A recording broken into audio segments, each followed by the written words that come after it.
Welcome to today's news. New York நகரின் மேயராக Zohran Mamdani பதவியேற்றுள்ளார். இந்திய வம்சாவழியான முதல் முஸ்லிம் மேயர், முதல் தென்னாசியர், இளம் வயதில் பதவியேற்ற மேயர் என்ற பெருமையை அவர் பெற்றுள்ளார்.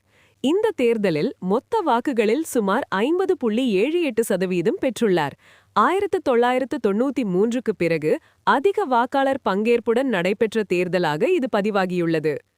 இந்தியாவில் புலி இறப்பு அதிகரிப்பு. 2025ஆம் ஆண்டில் மத்திய பிரதேசத்தில் மட்டும் 55 புலிகள் இறந்துள்ளது. 1973இல் ப்ராஜெக்ட் டைகர் தொடங்கியதிலிருந்து இதுவே அதிகபட்ச புலி இறப்பு எண்ணிக்கையாகும். ஆஸ்திரேலிய கிரிக்கெட் வீரர் உஸ்மான் கவாஜா 5வது ஆஷஸ் டெஸ்ட் போட்டிக்கு பிறகு சர்வதேச கிரிக்கெட்டிலிருந்து ஓய்வு பெறுவதாக அறிவித்துள்ளார். அவரது டெஸ்ட் சாதனைகள்: 6206 ரன்கள், 16 சதங்கள்.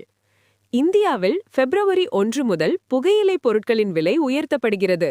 இதற்கு காரணம் அதிக வரி, எக்ஸைஸ் டியூட்டி உயர்வு. சில புகையிலை பொருட்களுக்கு 40% வரை GST விதிக்கப்பட உள்ளது. மக்கள் தொகை குறைவை கட்டுப்படுத்த சீனா பிறப்பு விகிதத்தை உயர்த்தும் நடவடிக்கைகளை எடுத்துள்ளது. இதன் ஒரு பகுதியாக காண்டம், கருத்தடை மாத்திரைகள் போன்றவற்றிற்கு 13% VAT வரி விதிக்கப்பட்டுள்ளது.